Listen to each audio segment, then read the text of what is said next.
So, welcome to episode 2 of the Articles of Secession, and we're here with our Badab coverage, of which we're going to go over chapter 2, which is Shadows of War. So, do you want to introduce yourself, or are you going to insult me for not Yeah. introducing you again? No. I got it. You're a It's big boy, my, you can do it. it's on my channel, I guess. Cool. So I'm Alex from Crescent Edge Creative, and I'm joined today with Max, Barefoot Minis. Miles can't join us today. Hopefully, he'll be back for part 2, where we kind of dig into some hobby talk, and I'm sure he'll pose another philosophical question at us, where I get to play devil's advocate. Um, but yeah, before we get into the meat and potatoes, though, and before we kind of cover chapter 2, first we've got a shout out that we'll get into on a new sponsor to the show, and then we're going to talk a little bit about there it is, Epic Basing.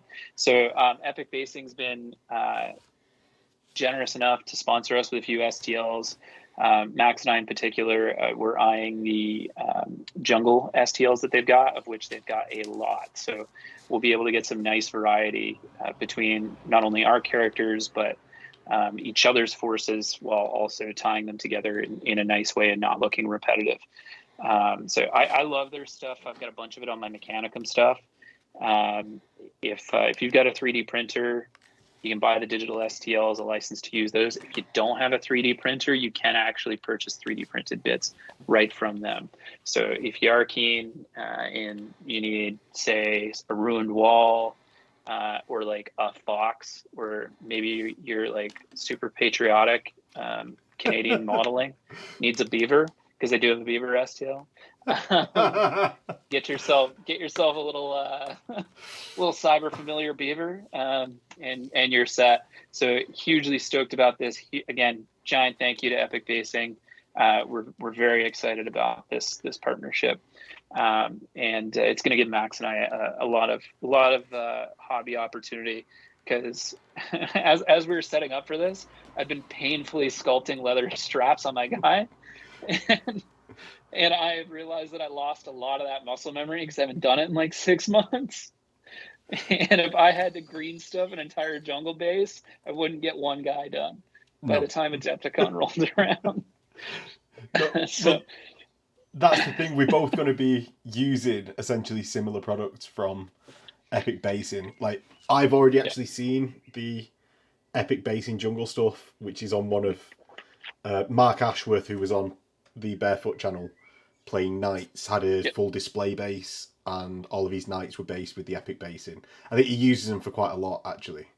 But it looked really good stuff. So, yeah, happy to be using it, throwing it yeah, onto my diorama, if I can commit yeah. to a Oh, yeah, diorama. that's right. Yeah, Yeah. shit. Yeah, you're gonna have a whole diorama. Now you don't have to worry about safely transporting that bonsai across the country, or across the pond. Sorry, you can like No, no, no, no, you can no. just print a bunch. Well, Just find maybe a I can giant print a bonsai bonsai. STL. Yeah. Yeah. Yeah. There we Perfect. go. Perfect. Birds of a feather. Yeah. So, shall we move on to another shout out that we've got this week? Yeah.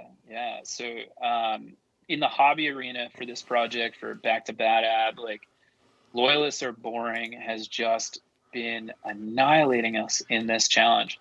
That's his latest piece up on the screen now. It's an executioner's sergeant. I think he's using Tortuga Bay bodies, but then he's adding a bunch of green stuff work to it. Um, like the shading. I love that axe blade, man. Like Yeah. that's one of the things that just But has me right keen on it. is that one of the Carnosan axes that not well, the Sons of Horus just airing? I think that's one of their axes, and it just looks so good.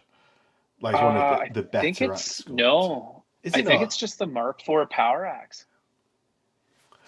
Yeah, did not know that then. That's really Yeah, nice axe. yeah, yeah. I've got a few of those in my Ashen Claws. It's a pretty nice sea axe. Um, so it fits perfectly, because it's the only way I think you can get a sea axe. It's one thing I was never too keen on Fafnir Rand's model when it came out, because his axes were like World of Warcraft large. Mm. And I'm like, how is this guy swinging these one-handed? Like, and not just having the momentum pass through one of his legs. Like if you're using a chainsaw and you like hit a knot and then it just like kicks out. That's a very Canadian reference. Yeah, I guess so. Like, I know what that feels like because I worked as a builder for a while, but that's, unless you're that or in sort of like lumberjack country. Yeah, that's fair. I don't live. I mean, I live in a city, but not like a metropolis or anything. I grew up in the country though. Like, so, yeah, you know, I always had that stuff. Like I learned to drive on a ride-on lawnmower, and then that privilege was revoked when I like ran over the swing set with it. Right. Anyway, Loyalists Are Boring, absolutely killing it. I think this is his third or fourth guy, and I don't even have paint on one guy yet. Do you know what mine currently looks like? And I didn't conveniently have this to the side. That's where it's lived since I bought it. It's like that. he's no further. He's still on the sprue. Mine's pretty close. Like I mean, by the time this comes out, he should be at least base coated, but yeah, he just needs a few more straps and then he's good to go. Because there's no way the knife would just like hang out on his shoulder pad at that weird kicked out angle, like without something keeping it down. All the levels of realism. And then I've got some nice bonding studs. You can get those at your local hobby store, like Michael's if you're in Canada. I think Michael's in the US as well, but I got a nice big bundle of those from there. So from a dude named Blake, brought them to LVO because my Michael's was sold out, and so I had like a little sheet with some of them on it, but just wasn't enough.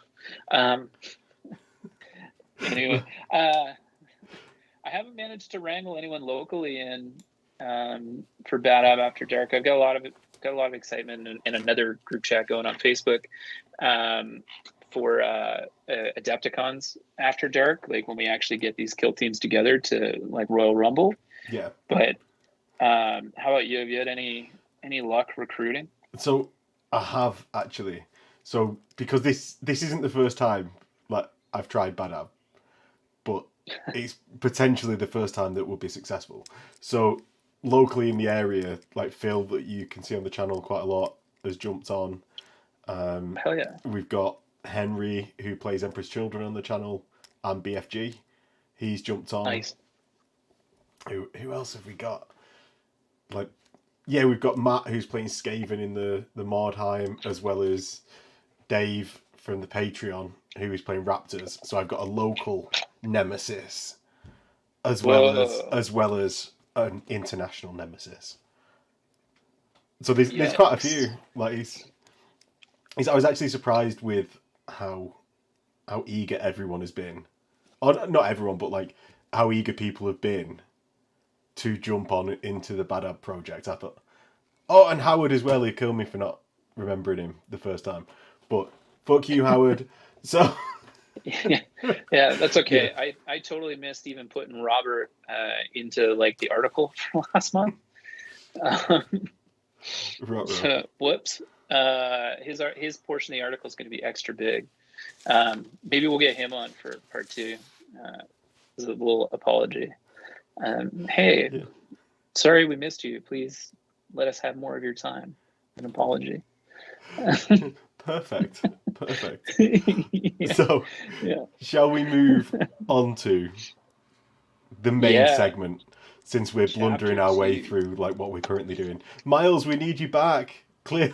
Yeah, I know. Frig, he quarterbacked this so well. Like this, and this is like our second swing at the bat today. We just like, oh well, you know what? These bases need some snow, and this guy needs some straps. And... Yeah. Hang on, I'm getting a call for work. It's bound to happen. Without Miles, he's just the driving force. So yeah, we're gonna go on to the book club, which is Shadows of War, Chapter 2 of Book 1. Now, quick synopsis for the chapter: shit pops off. And hell yeah! basically we have the start of the war for it like escalates, doesn't it? The chapter starts out with the final justifications for the war, and then across the chapter you get into the war in full, where it's joined by Yeah. multiple marine chapters. I just wanted to say legions, and it's joined by multiple chapters, and the High Lords actually start to take notice and treat it like a war.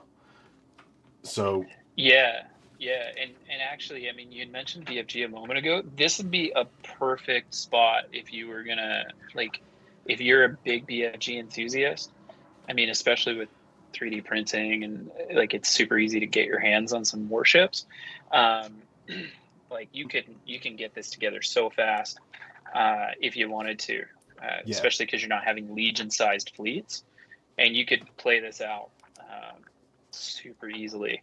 But I gotta say, like in reading chapter 2, number one, I love that this Civil War is not chaos driven, or at least at this point it's not. I don't know if it'll get there. I don't think it does. I think it stays kind of just, but I don't know. I actually haven't read book 2. I've had them for a long time. I thought you were having us off there. I thought you were having us off. Like No. I don't know. Like, does anyone fall to chaos? We'll No. have to stick around and find out. Yeah. Yeah. Next time, Lived Huron's Bat Channel. Yeah, but no, I Yeah, think it's a very good point about like the BFG, because it is largely at this point in the campaign, or in this point in the series, that all the engagements are being fought in the void. So and the chapter kicks off with the Carthans and their Administratum allies sending a tithe fleet to Badab to try and force basically the tithe that's been withheld, that is the basis for the Carthans' economy, which is why they're annoyed about it. They send a fleet, don't they, that gets destroyed as they try and force their way through the Ring of Steel. And I think the Mechanicus sent a Magus Biologus with that fleet as well, did they not? Yeah, and an Inquisitor. Because they were like, you owe us Gene Seed. Yeah, well, why are the biologists always about? Like, I was just reading the Amphileon Project the other day, and he's like, why are you sending this useless like biologist at this point? Like, just put the Gene Seed into like the fridge and bring it back to the sector, like rather than sending the biologist with them. It's just not needed. I don't know. It's way too much involvement in religion with the state at this point in the Imperium. Oh, is that what you're going with? Yeah, not at all a dig. Yeah, so he's got to do his blessings over the state goings on, I suppose. Yeah, exactly. He's got to incense them to make sure that that those little progenitor gross things like just keep going. I just had a really disgusting image in my head of what a progenitor like gland must look like, and it shook me a little bit. Go on, describe it to us, because this is now important. I pictured it as being like kind of grabby with like tentacles and stuff. Like, right. Okay. Like a heart muscle with tentacles.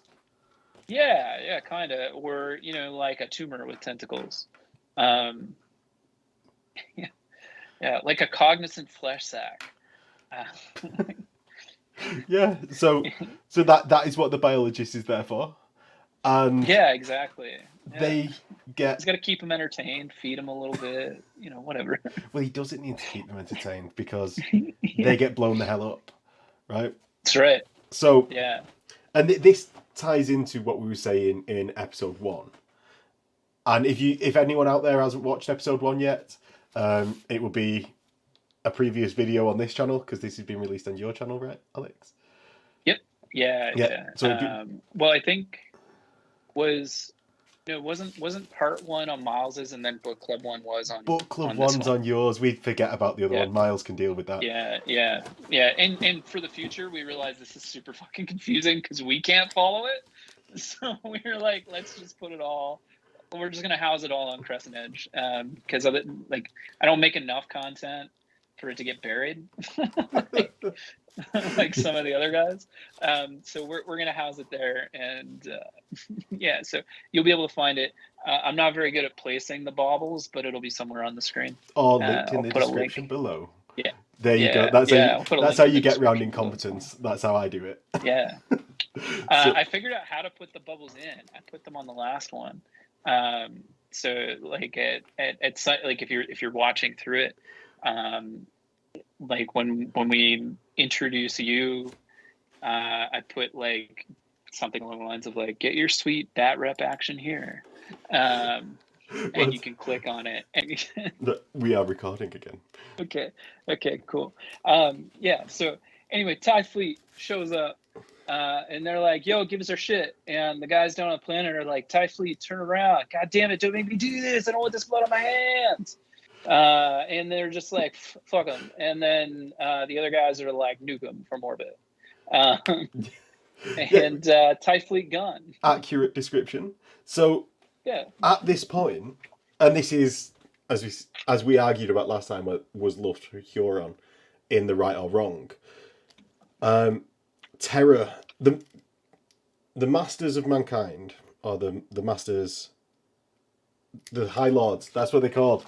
Yep. The High Lords are made High Lords aware of Terra, yeah. of the TIE Fleet's destruction, and at actually this point in the war, they see it that it's justice has been carried out in a fitting way. Like Huron is the master of his domain, and he's constantly on a war footing. And this is just a petty squabble with a neighbouring sector. So I would contend, based on this chapter, that you were in fact wrong, sir, in the last chapter. I've got to get the dig in there. You know what? It's I'm not so small as to not admit when I'm wrong. And as I know, we're only 2 chapters in, but I already want to switch sides. Like, I'm already like, no, Huron's in the right. He's so hard in the right. I was looking through like, who could I choose as a chapter that's secessionist? I think I can dig with. Maybe Mantis Warriors, and by the end of the series, I'll be on Raptors. Yeah. We just trade, just cross in the middle. So do you think this was the correct move by Huron to order the destruction of the TIE Fleet, or because he sort of backed into a corner? I think he handled that poorly. I think that was a little antagonistic, because he could have, like, they would have still had the TIE Fleet idents, and they could have seen them as on planet, and he would have actually probably had leverage in negotiation if he had just seized the TIE Fleet and the people on it. Yeah. Right? And then, maybe you just got to feed an Inquisitor, like, a bolt for breakfast, and then, everything else kind of calms down. I feel like they probably get a little big for their britches, but the Magus Biologist is just some, like, nerd. Like, you can just bully him and he'll just shut up. Yeah, exactly. Yeah, and plus then you've got extra ships. Like, it was just a waste of munition and of ships. Yeah, it doesn't really serve his purpose either, does it? It's the destruction of the fleet. Yeah, that's fine. They don't want the fleet around. But other than that, all it's doing is drawing attention to the secessionists. When really they should be having as little attention drawn to them as possible. So, terrible move. Yeah. Critical mistake. Yeah. And this actually escalates the situation, doesn't it? It's in the next 3 years, 2 more fleets are sent to the Maelstrom Zone in order to collect tithes, and all are lost, as well as an increase in pirate activity across the Maelstrom. Yeah. So it's like it's really getting into a split now. Yeah, and I feel like that pirate bit could have been, I mean, that could be a great opportunity for BFG modeling, but it wasn't uncommon, especially during wartime, to kind of conscript pirates and make them corsairs, right? And that, like, an Imperium Corsair fleet would be cool as shit. Like, that would be awesome. Or like even like a ground force, or like a boarding action force, like a ZM. Like, just some crazy void-born psychos. Like hell yeah, maybe get some conversions going with like Solar Ox or those new Navis borders from Kiltude. Well, it could start at the BFG lists had like a pirate raiders list that was all escort level ships, and then maybe just one really? cruiser level ship. So it'd be perfect for something like that. And Yeah, as 100%. you've mentioned before, 3D printing has given a whole new life to BFG. Yeah. So easy. It would be because it is. You're right. Such a shame that they didn't go into more depth. I suppose they're limited by the size of the book, but there's so much, as you say, that could be done with this exact bit just before they get into war. What are they doing? And it's this nice little grey area that can be played within. I suppose the chapters are more limited, but if you don't mind that, it gives a nice section, I think, to play within. I feel like there's probably huge amounts of room for expansion on this, like even just as a system, right? I mean, look what came out of the Horus Heresy, and that was like a few lines in a book years ago, and it's become so fleshed out. I mean, it was 3 years of pre-conflict that we haven't even touched on. Like that's not primarily Astartes warfare. That's primarily human grade warfare. Right, Forge Worlds, Mechanicus fleets, like piratical fleets, Navy, Astra Militarum, Tyrants Legion, like tons of stuff that you could do in there. Huge amounts of opportunity, but it escalates to Astartes on Astartes warfare because they call the Firehawks, the Carnathans, I think they're called the Firehawks. They're like, man, all our stuff keeps going missing, and you guys are you guys are a big brother. You know, they went run into dad didn't listen, so they got their big brother to come help with the bully. And the Firehawks are like, yeah, whatever, we'll deal with these scrubs. And they go out and get the shit kicked out of them. Well, they're super annoyed from previous insults, aren't they? They're super annoyed at the Mantis Warriors in particular, and the Mantis Warriors do not like them. And they give a good account for themselves. Like, what is it? The Red Harbinger. I think it is. Which I think is the chapter flagship, right? Yeah, or it's at least the one that's representing them. It might be. I can't remember, but it's at least the main ship for the Firehawks in the Maelstrom Zone. That gets boarded by the Mantis Warriors. Yeah, and there's. They give as good as they got, but they all got taken. Or loads got taken prisoner, and everyone else died.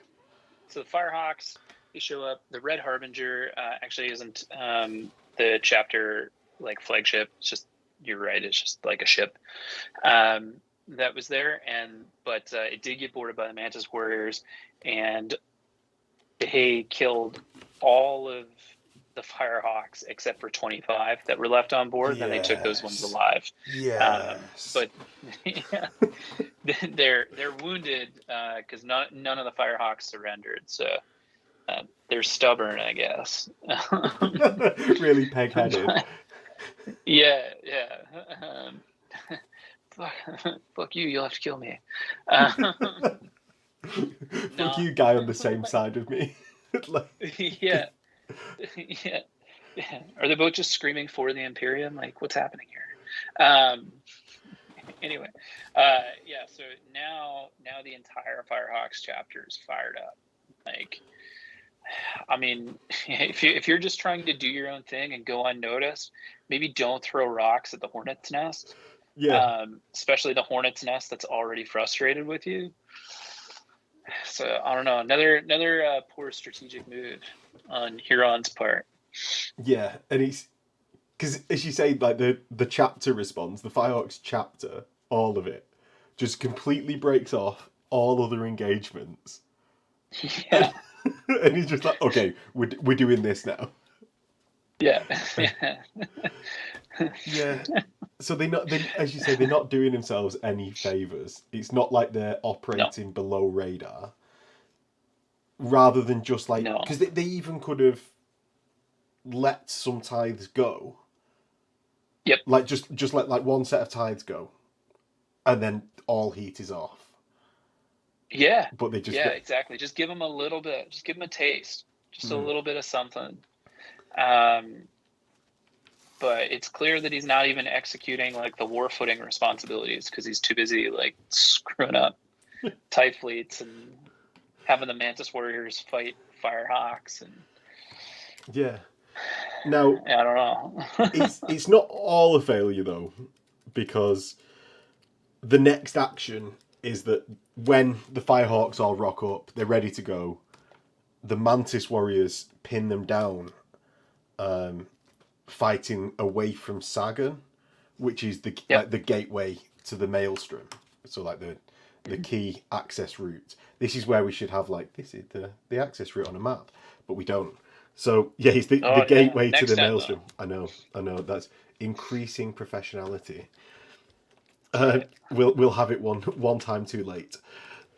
So yeah, they draw the Firehawks away from the gateway, which then allows the Lamenters and Astral Claws to attack Sargon and take it over, basically.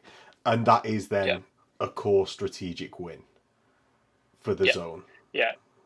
But it also like escalates this to full scale warfare at that point. And then that gets the Marines errant called in. Yeah. Yeah, and it's now getting into more serious matters, isn't it? Because it's when the Marine errant join, the executioners also join. Yeah. And that's what now these Mantis Warriors, Lamenters, Astral Claws, Executioners, Firehawks, and what the Marines errant. Which the one that we just said. The one that we just said, I can't remember. Yeah, exactly. So there's the 6 total. So now it's all. I mean, at that point, I think it's already like the largest Astartes on Astartes warfare that we've seen since the Heresy. Just because you've got 6 chapters involved, which sounds huge especially if you're coming from the Heresy, but that's like 6,000 Space Marines. yeah, it's like a crazy number for the scale of the times. Yeah. But I think that shows just how fractured the Dominion, the Imperium becomes as things sort of progressed. But yeah, now it's real. It's on. They're playing for keeps, I don't want to give away anything extra. So maybe I'll just keep referencing my book. But yeah, the High Lords are now there. Yeah. So because of there being involved. 6 chapters, the High Lords are like, oh, we actually maybe need to do something about this, because that's an imperial security matter, rather than just like a local petty squabble between lords of domains. And that actually, once the High Lords get involved, it's pretty much the end of the chapter. Because they demand a ceasefire, which is rejected by Huron. And that then, bam, the true Badab War begins.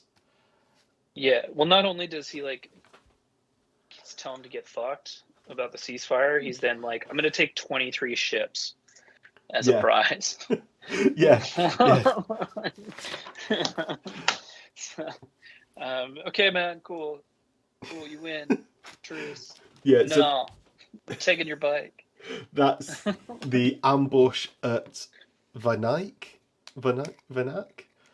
So basically, a convoy of Firehawks, I believe it is ambushed by the Mantis Warriors mid-translation to the warp. And as you say, 25 ships, which is irreplaceable in the Imperium. These are like things rocking about since at least the Scouring. There's always these mix in the lore, isn't there, where that sometimes they're built after the Heresy, and then a lot of the time it's said that they're all relics of the Dark Age of technology. Yeah, and so I think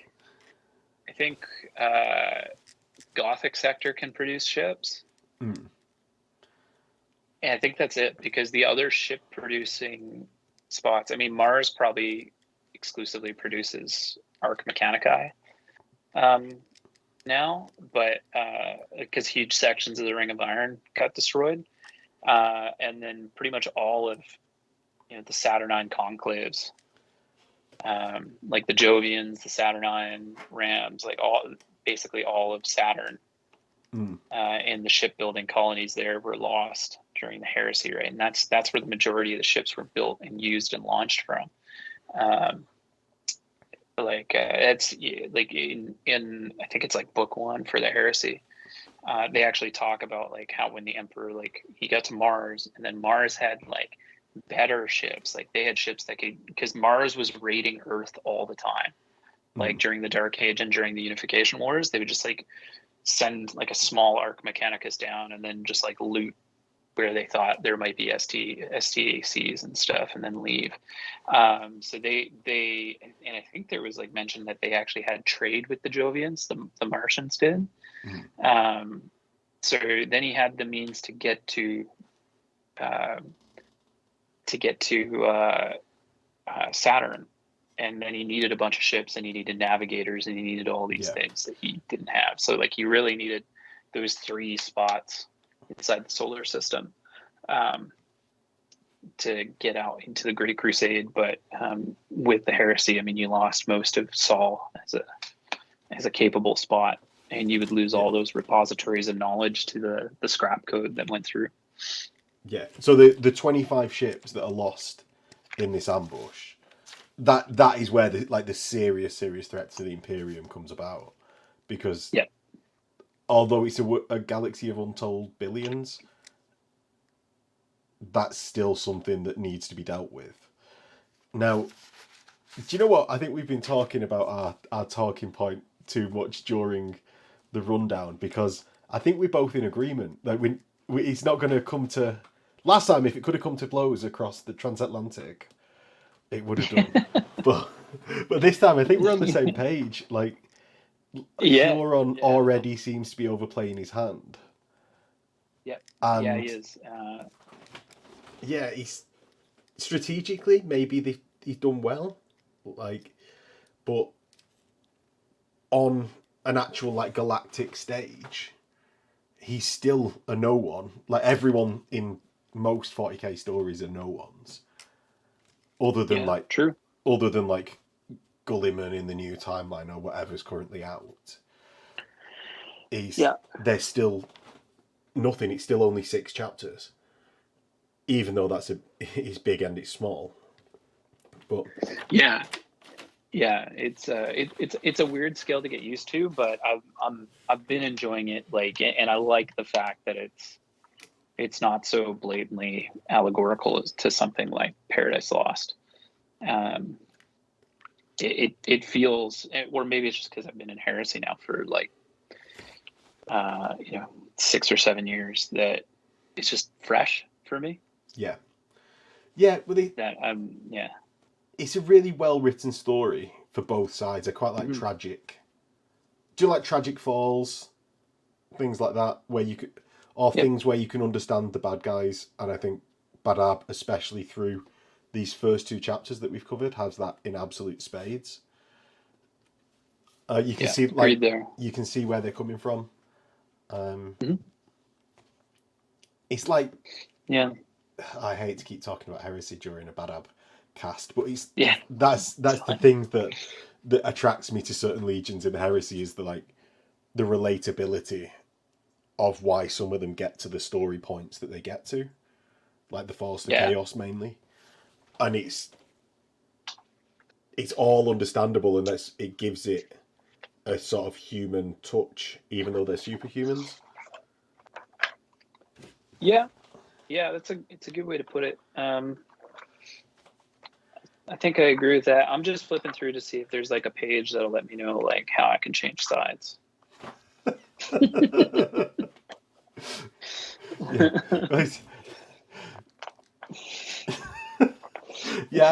think that's just a personal choice. It comes from within, and you've just got to go with it, man. All of those straps that you've been sculpting onto your Raptors, they can just be flipped over. Though you might regret it later in the series. That's true. I'll stay the course for now, but be lying if I wasn't tempted. Anyway, cool. Yeah. I think that's book club, is it? I think so. Yeah. I mean, to your point, we're on the same page. I don't think there's any philosophical question to deal with here. We're not going to crack anything tonight. Is he in the right at this point? I think he is. But is he being smart about it? No, he's being pretty dumb about it. Like, he's good at a micro level, which I feel is like building his ego up, because he's like, I just keep winning. But eventually you got to walk away from the roulette table, man, or you lose it all.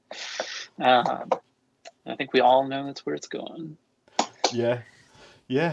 So I think we'll close it out there.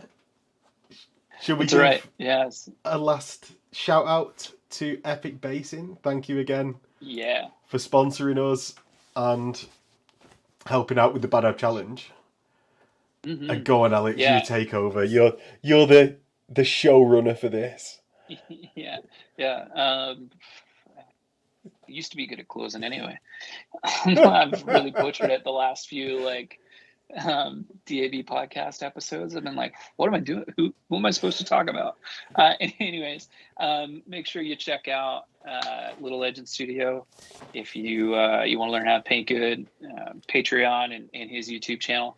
If you want to see some sweet bat raps, and maybe check out some of those epic basing pieces on that Night House list, like jump on over to Barefoot Minis, check that out. And if you want to get some of your own, make sure you jump over to Epic Basing, check it out there. And we're getting tight for the month, so I mean, we may not come out with a part 2 hobby section for this one, but that's okay. We'll have a hobby episode next month for sure. I'll have all my straps done. You can show those.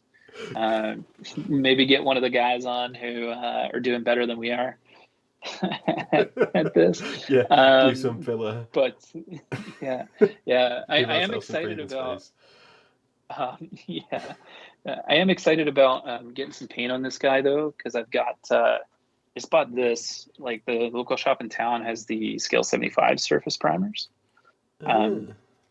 which I haven't tried before, but they've got a Hull red one, which I think is going to be perfect. So I'm going to put the Hull red down, which is kind of like a burgundy-ish type red. I can throw that down, because if you kind of check your color wheel there, it fits perfectly with perfectly across kind of from that warm green. I didn't want to go like hard purple or magenta, but there's kind of a purplish color to Hull red, so I can kind of bridge that gap a little bit, and then that'll give me some nice depth, I think, for the olive green, which will contrast nicely against your more like cool green colors on the Mantis Warriors. Yeah. Sweet. And do you remember the tagline? Big brushes never brush. Yeah, I remember. In a bit.